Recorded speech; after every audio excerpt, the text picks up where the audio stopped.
For mental peace, be humble and check your ego. For emotional peace, connect with aligned community. For physical peace, be passionate and assertive. For spiritual peace, take gentle healing baths to connect with yourself.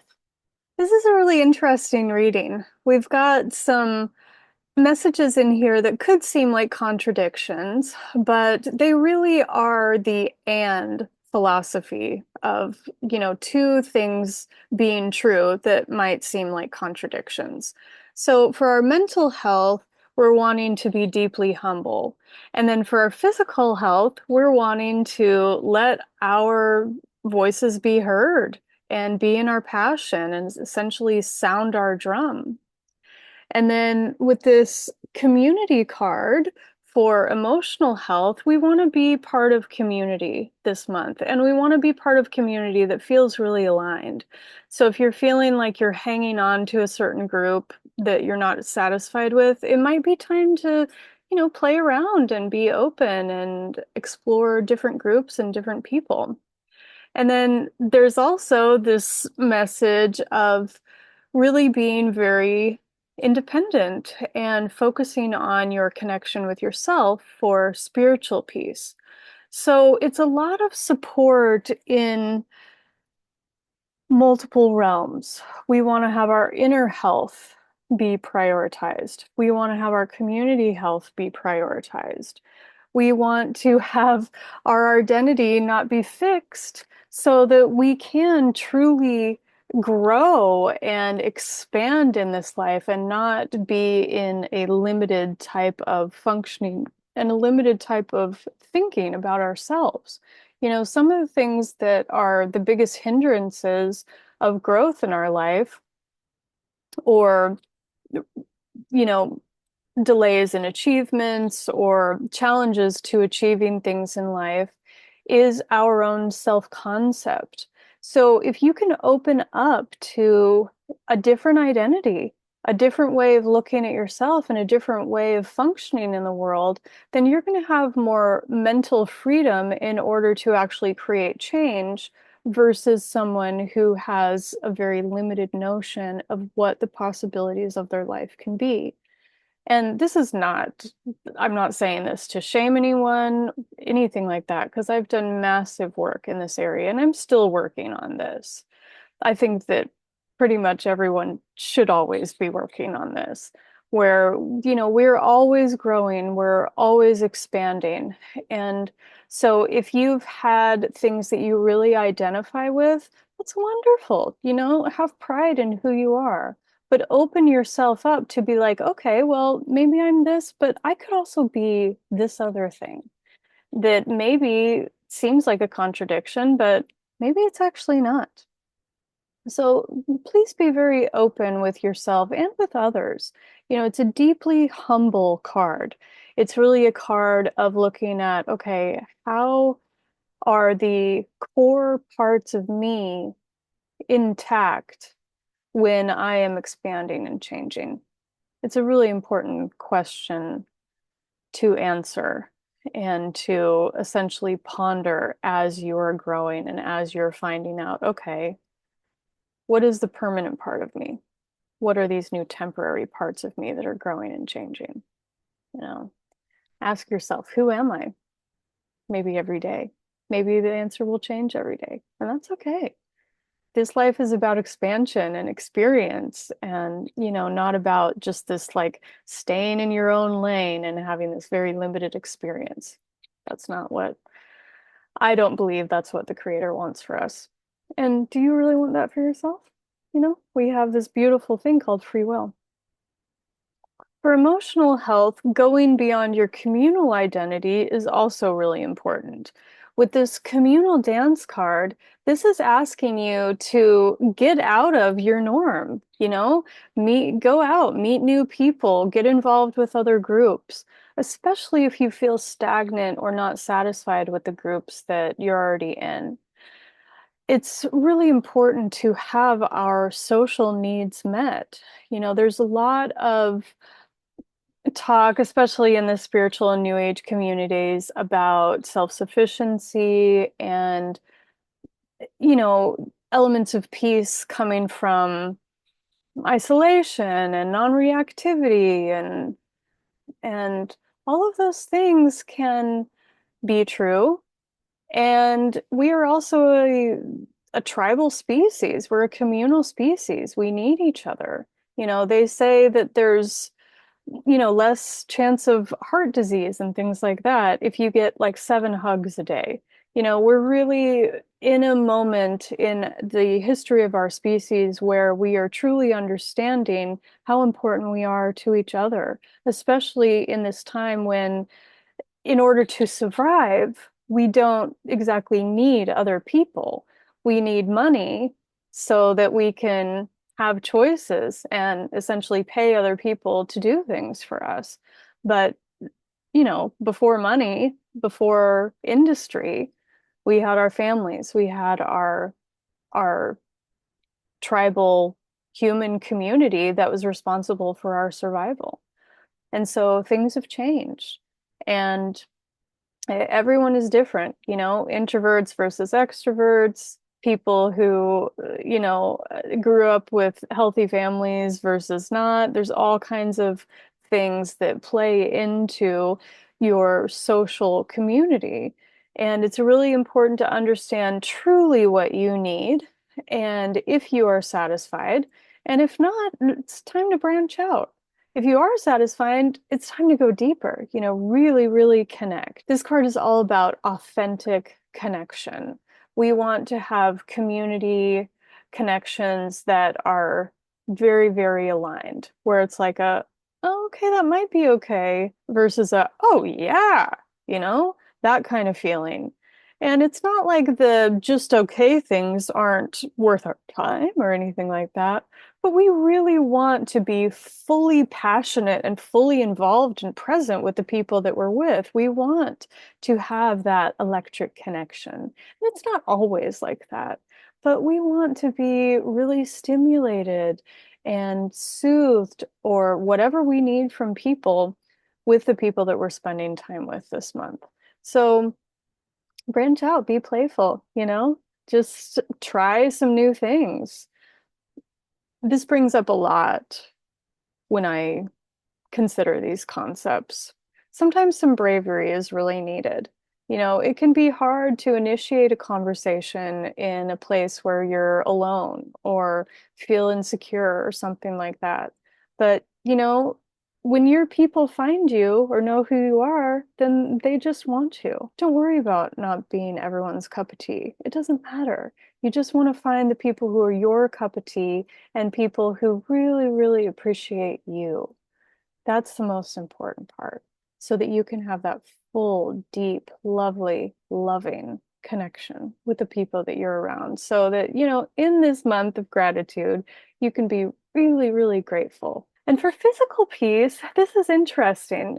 When I think about physical peace, I feel that financial health is part of that.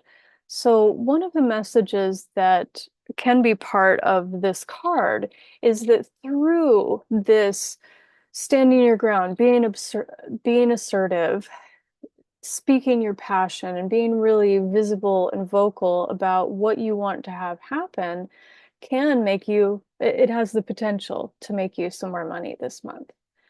So it may be that you are building physical peace by creating more income, which gives you more stability for choice.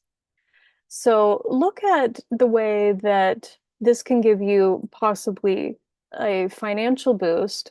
And then also, when we get stressed out, a common response is to stiffen up and kind of, when we feel something like fear or anxiety, often we stiffen up and we guard. And so we kind of hover and things get kind of locked in the body. And when we are in our passion, we are open. We're letting things flow through us that are inspired ideas. And especially if you are really, really positive about or really inspired about the ideas that you are passionate about, then that stiffness is going to open up because that heart energy is bigger than that fear. And once we can essentially ground ourselves in the love that we have for ourselves and the action that we're taking in our lives, it can really open up and release old tension and old concepts and just allow that new vibrant energy to come in. And if you pair that with movement, oh my gosh. You know, do you remember stories about shamans doing dances for manifestation? What does that mean to you? Maybe you could bring in some movement. I remember Kate Northrup, um, years and years ago, during one of the things that I was listening that I was listening to that she put out, is she was saying that sometimes fear about money can get locked in our hips. And we store a lot of fear and emotional kind of baggage in that area. So if we're working on money goals, if we sway our hips and open up that part of our bodies, then that can allow ourselves to not hold that fear in our bodies in that way. And I know that this, if you're watching this, you're probably not, I'm hoping that you're not thinking that that's, too woo-woo. But, there are some really, really powerful things that we can help ourselves with through just primal, somatic, emotional, expressive practice. So get into a little bit more of that primal expression. Sometimes you just need to dance. Sometimes you just need to sing. Sometimes you just need to write or get it out. Sometimes you just need to do some weird movement. This is the time to be fully embodied in your authenticity and not worry so much about what you look like to other people or how people are going to judge you. If we are looking at this, our authentic people will accept us and love us. Sometimes putting ourselves out there as like the big weirdos we are is what calls our people to us. So just be open, let it go. If you feel resistance to some of these concepts, don't do them. But if you do feel open to them, check them out. You might bring in a little bit more than you kind of anticipate. And for spiritual health, this is a deeply internal card. Haina Hine, I don't know if I'm pronouncing that correctly. She's a Polynesian goddess of the moon, and she's depicted in this card as bathing in the waters of the moon. And that's essentially what the advice of the card is asking you to do this month. So part of it is going out and spending time with your people. And then another part of it for spiritual health is to come home, be in your center, and really let elements, especially water, soothe you. So if you can take some baths this month, listen to some nice music or light a candle, bring in some flower petals or some delicious essential oils. It's a wonderful month based on the message of the card to really give back to yourself and be thankful for yourself. In this month of gratitude, we're focused so much on other people, and we should be. Everyone should feel loved and that people are grateful for them. We need to express that. It's so important for our connection. We need to feel important and that we're good, as far as our effect on people. But the main thing for spiritual health is to give that gratitude back to yourself, to focus on being thankful for yourself. Maybe make a list of all the things that you've done for yourself this year, all the ways that you're proud of yourself, all the things that maybe surprised yourself about yourself. Really look at how awesome you are and how grateful you are for the positive things that you've made happen this year. And maybe if you are into meditation or if you feel that you could really benefit from some compassion towards yourself. I often find that it it essentially goes hand in hand to give a certain amount of self-compassion when we are looking at our accomplishments. Because when we think about our accomplishments, we're always going to think about something that we would have wanted differently or something that we maybe think we failed at. And a lot of grief can come up when we are also thinking about gratitude. So I find it really important to do practices like imagine yourself right in front of you and just look upon yourself with love and think about all of the things that you've gone through and all of the pain and everything that you've experienced, and just wash yourself over with love. Fill yourself up. Just, cry if you need to. That self-compassion is really important, not in a self-pity type of way, not in a way where you just, have an expectation that everything's just going to be crappy from here on out, but in a way where you can be like, wow, that was rough. And maybe there's no way around it sucking. Maybe there's no resolve. Maybe it was just a horrendous thing in your life that you tried to change and you couldn't change it. Give yourself some grace. Allow yourself to make mistakes and to fail and to disappoint yourself. It's powerful medicine. I'm personally a recovering perfectionist, and so this one has been a big one for me, is to allow myself to fail and to know that I've got strength in me to get up and try again. And so this card really is about gentleness, softness towards the self. We can't care for others or be soft with others when we aren't soft towards ourselves. And if you're put into a situation where you're, you know, just really needed by other people, that's okay, to a point, but you also need yourself. So really focus on how you can give back to yourself and how specifically you can really fill yourself up with gentleness and with very little effort. This is not doing like some, marathon spa day where you're getting like 10 million things done and there's actually no relaxation involved. This is very, very simple. This is drawing a bath. This is taking extra naps. This is letting yourself listen to some gentle music on your way to work instead of, you know, listening in on a podcast that could help you in your goals.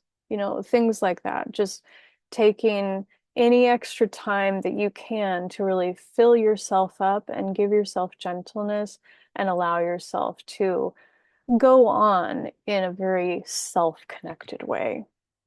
I have a bit of a unique way of pulling cards where when I pull cards, I ask a question and I get a number. And I go through the deck and I pick the card that is that many numbers down in the deck. So I think that the numerology that is part of that process is interesting and adds another layer of meaning to each of these messages. So here are the numerology messages. For our highest good and highest good of all, please show us what is our healthiest path to mental peace during November 2024. Okay, card number 1. Oh, we had this one recently. Hollow bone, teachability.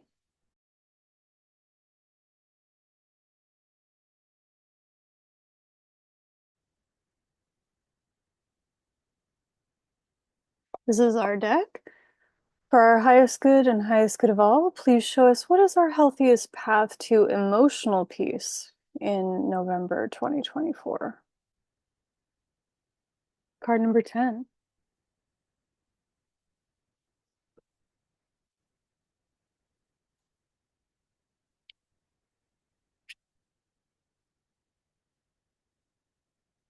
The communal dance.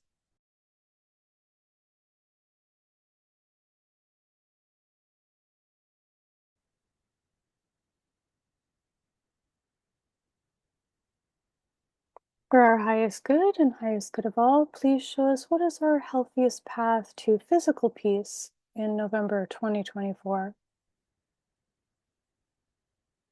Card 14. Thunder drum.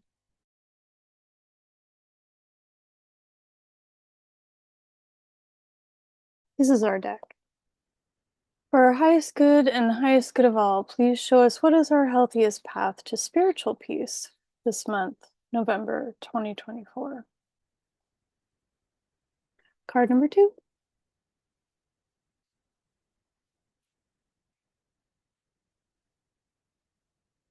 Anaheim connection.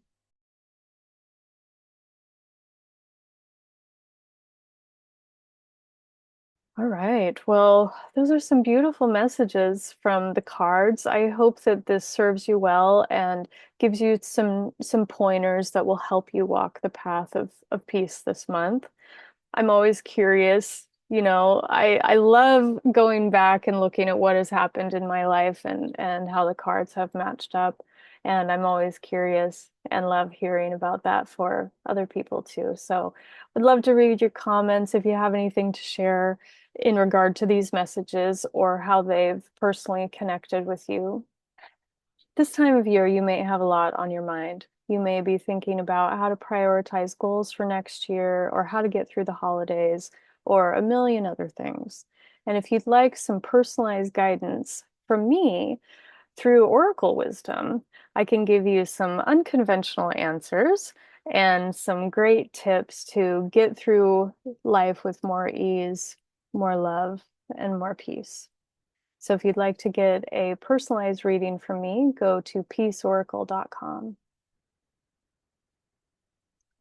I hope you have a wonderful month where you truly feel very grateful for the things inside you and the things in your life, and that each moment brings you as much peace as humanly possible.